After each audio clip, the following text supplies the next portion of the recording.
with AC Milan. We are awakening the Italians, and we are back. It's the 10th of January 2016, and we've got a live commentary away at Cagliari today. We've had a few games since last time. Of course, last episode was the 1-1 draw away at Juventus, which was a good result, I felt, in the circumstances, and considering we were still, I think, mourning that 4-0 loss to Roma. I thought it was an excellent result to get a point at Juventus, and we really did play well. But since then, we've been a little more inconsistent. We've had 4 games where I think we've won 2 and lost 2, which hasn't been ideal. But we'll get into them now. We'll just head straight in. And the first game we played after that was, of course, the game away at Bate Borisov in the last game of the Europa League Group G, which I have to say for us has really been the group of death, despite it not actually being that difficult. We lost 1-0 away at Bate Borisov. Vladimir Dubovic scoring the only goal of the game in the 46th minute, just after half-time. As you can see, it was probably deserved. You know, they had 51% of the ball. We had 2 clear-cut chances to their 1 and 1/2 chance each. They had hit the woodwork once, but it was an even enough game. It was one of those games where it was always just going to be one goal that decided it, and they got it. And we didn't look like scoring. We didn't have our fully strength team. We had people like Mondanico and Montari, Montalivo, Honda. You know, it wasn't actually too bad when you look at it. Umtiti was still there, Timothy, Niang, Zivkovic. So really, we shouldn't have been losing, but it kind of just capped off possibly one of the worst group stages I've ever done on a Football Manager, ever with any team. Like, that's what it ended up as. 6 games, we ended up 3rd, and only finishing 3rd on goal difference to Bate with 5 points. They also had 5. Legia finished with 10, and Feyenoord with 12. So, I think we need to just erase that from memory, and we're really just working on the Serie A now. We've also got the Italian Cup. Hopefully we can progress a little bit in that, but apart from that, like, it really is just Serie A from now on, and I really want to progress well in the Serie A. Anyway, the next game after that was at home to Sassuolo, and you would have sworn that we hadn't played away at Bate Borisov, because we thumped Sassuolo 4-1. At home, and actually it shows you the difference in Football Manager. Like, I know we had 5 clear-cut chances in this game, but if you erase that stat, the game was extremely similar to the one against Bate. But this time we did create the chances, we did get the opportunities to score, and we took them with open arms, really. And it was Andrei Yarmolenko's finally kind of coming to fame, I suppose. He's kind of gone under the radar a little bit so far, but he really shouldn't be, because he's been playing very well. But he finally got his first goal for the club at left wing back in the 31st minute. Samuel Umtiti made it 2-0 in the 53rd minute with a near post header from a corner. He's become a little bit of a he's quite good at them these days, Umtiti. We've trained him up quite well, so he's getting a few of those near post headers now. We then got a penalty which Yarmolenko duly converted in the 56th minute because Alex wasn't on the field. Jasmin Kurtic brought one back for Sassuolo in the 81st minute. There wasn't really any doubts, I suppose. It still was 3-1. Still should have been a quite straightforward victory, of which it was. But to cap it off, we got another penalty in the 87th minute, which Yarmolenko was again able to convert to complete his hat-trick, and a great day at the office for him, a 9.8 rating, and we managed to bash Sassuolo 4-1, which was an excellent result. We moved on though, and we had the derby. Now, what derby is it called? Let's have a look. Something derby. The Lombardo derby versus Atalanta, and we just didn't turn up in this game. I don't know really what happened. We lost the game 2-0, and of course an old friend comes back to bite me in Gianpaolo Pizzini scoring against us in the 48th minute before Maxi Morales made it 2-0 in the 66th. And actually in between then, Jermaine Dennis had missed a penalty in the 55th minute. Nicola Lili with an excellent stop, and I thought that might have been kind of the sway in the balance for us, that with it still being at 1-0, then they missed the penalty. That might have given us the motivation, but it really didn't. We just weren't able to create anything today, because when you look at the match stats, like, we were all over them, really. They only had 6 shots to our 15, 64% of the ball, but only created 1 clear-cut chance all game, and only 2 half chances. It's not quite good enough, and it wasn't quite enough to actually really make the inroads and win the game, which is disappointing to say the least. Bonaventura having a really rare, very poor game. But that was a bit of a tough one to take, especially going into the little Christmas period you get over in Italy. And that wasn't really something I wanted to kind of bring in with me, was a 2-0 defeat, but that's how it worked out. And then the first game after the break, which was at home to Empoli, which was a decent enough game to just ease ourselves back in on the 6th of January, we managed to win 2-0. Now this was a fairly straightforward victory. Samuel Umtiti getting another goal with a near post flick in the 11th minute before we got a penalty in the 87th minute. Guess who converted? Yes, it was Alex. Back on the pitch, back on the score sheet. This game was comprehensive, 3 clear-cut chances to 1, 2 half chances each, 15 shots to 6, 54% of the ball. So we dominated kind of all the, I suppose, important statistics in a game, and it ended up being quite straightforward. We were never really in doubt. But unfortunately, those 3 drop points away at Atalanta has really kind of set us back, I suppose, in terms of the league, which is a little bit disappointing because we were kind of running away with it. Well, not running away with it, but we had a 5-point gap on Juve at the end of the last episode. Now it's down to only 2 points, which means we're constantly kind of looking over our shoulders. 18 games apiece. We're on 42 points. They're on 40 points. They still have only conceded 7 goals, though. That is a terrific defence. They haven't conceded a goal since the last episode, which I think shows you what sort of form they've been in. So they've been really dominating. Another 3 points separates them and Fiorentina, who've got 37, Inter have 36, and Roma have really slipped away recently, only to have 34 points as they sit in 5th, which is poor, I'd have said, for their standards, what they're looking at. That is poor. Bari have continued their nightmare season after coming up. 19 games in now, they're halfway through the season. 1 win and 1 draw picked up in those 19 games, and just a mere 4 points.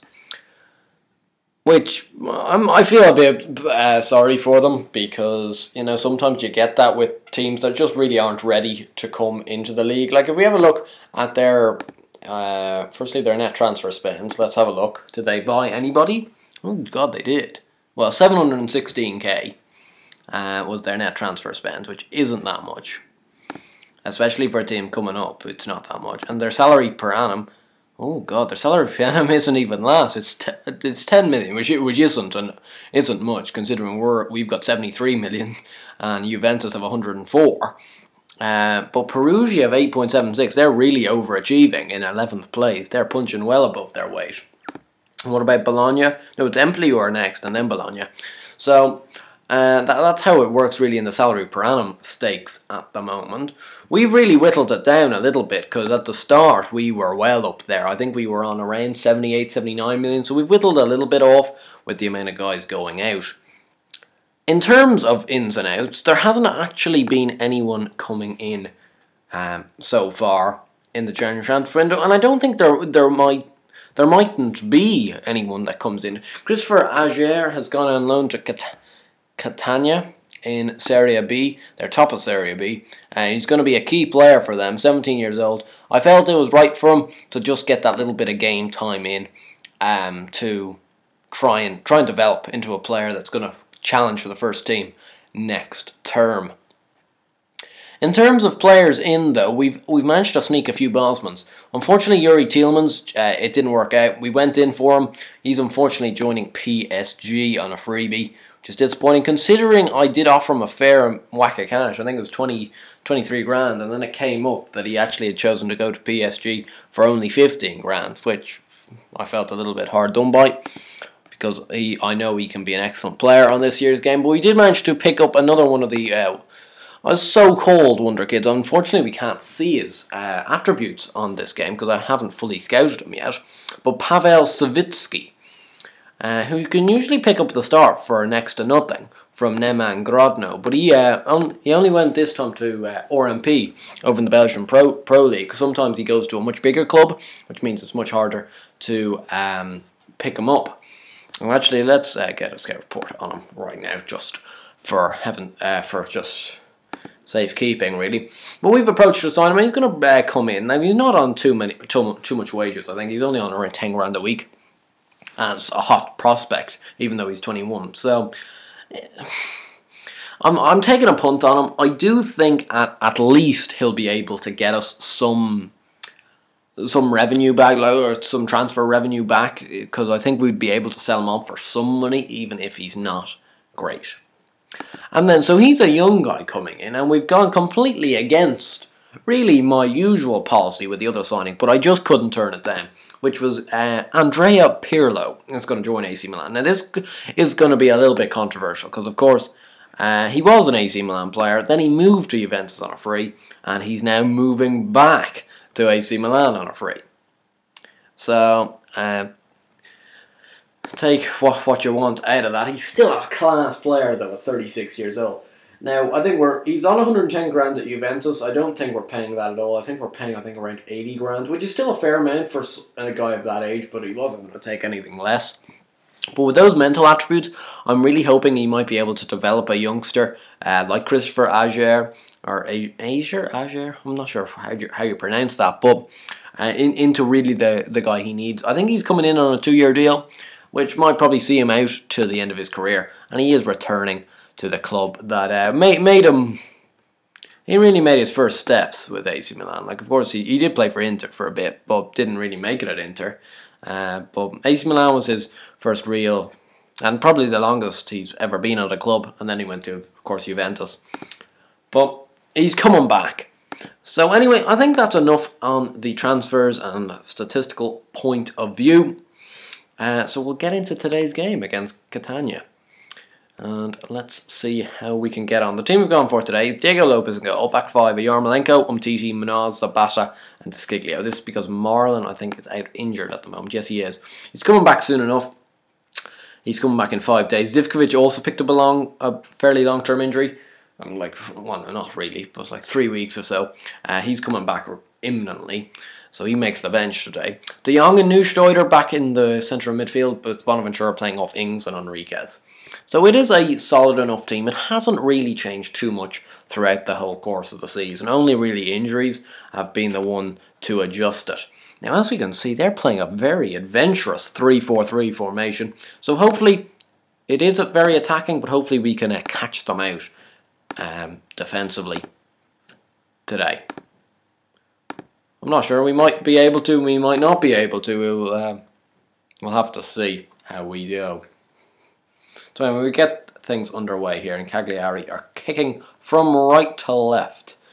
And let's have just a quick look. Is everything set? Certainly is.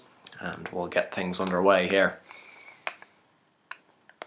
Inter have taken a quick lead against Cesena.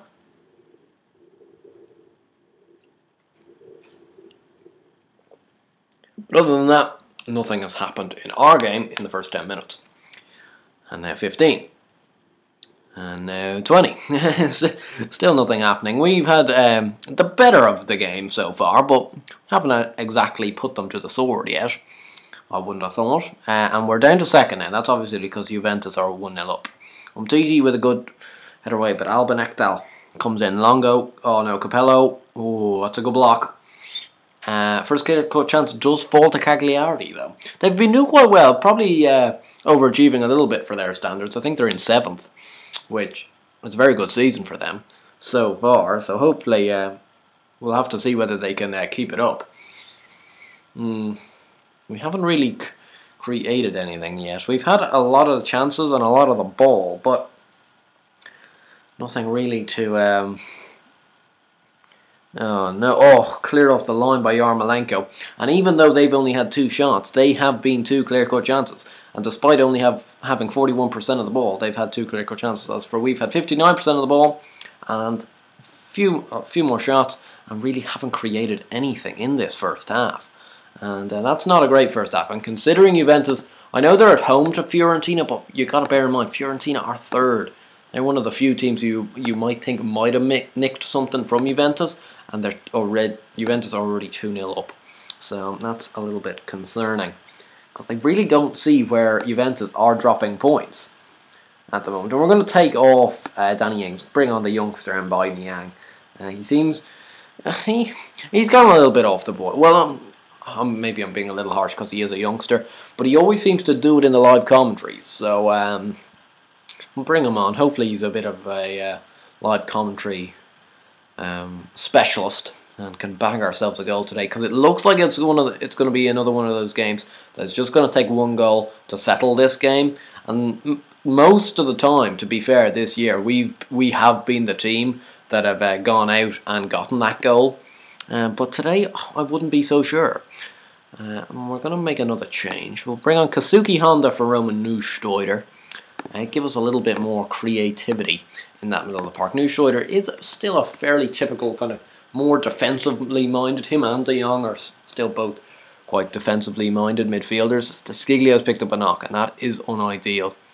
Now what we're going to do is, we're 72 minutes gone, so we're going to say...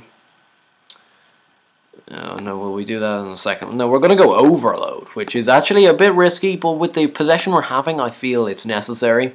I'm going to bring on Ignacio Abate to go alongside that as well. And then we're going to pause just one more time, and we're going to aggressively tell them, I demand more.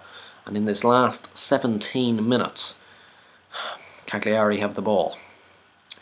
If you could score a goal now, it would make my job a lot less stressful, I suppose. Charlotto, Perea. Oh no, Umtiti. That has made my job a lot harder in this game to go out and win. Samuel Umtiti is going to pick up a second yellow, and it is now sent off. What we're going to do is, like, it's not the end of the world. We're just going to drop De Jong a little deeper. He's still going to be a ball-winning midfielder, and we're just going to play like that. So it's a bit of an off formation. You wouldn't see it too many times, but needs must, especially when you pick up a red card like that. It isn't the end of the world, as I said before, because the tactic already has 3 central defenders. Like, we're only dropping down to 2, which is actually just fairly normal. But it looks like there's not going to be any breakthrough today from anybody. But here's Enriquez. Chance, possibly. Oh, no. Oh, just as I say it, long goes away. Back to Perea. Oh, thank God he's got no finishing ability. Cagliari should have stolen it there from our hands, but they haven't. And I have to say, with the clear-cut chances being 3-0 to Cagliari, I think we might be having to count our blessings that we're going to get out of here with a 0-0 draw, which it looks like that's going to end up being the case. If so, I'm very sorry, because it's been a fairly dismal live commentary from our point of view. We haven't really created anything, which is disappointing.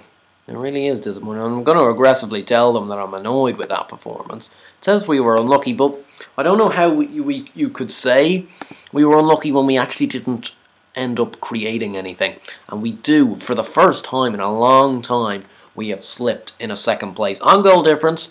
Having said that, but we are in second place to Juventus. And I think if we had a look at past positions, if we can do this, no, we don't want Juventus, we want ourselves. Like we've been second for a bit, actually. No, well, we were first going into that game, though. So obviously they were just winning just in front of us. But we've been first for a long time, or thereabouts. But we're now back in second. We're 4 points now, though, ahead of third.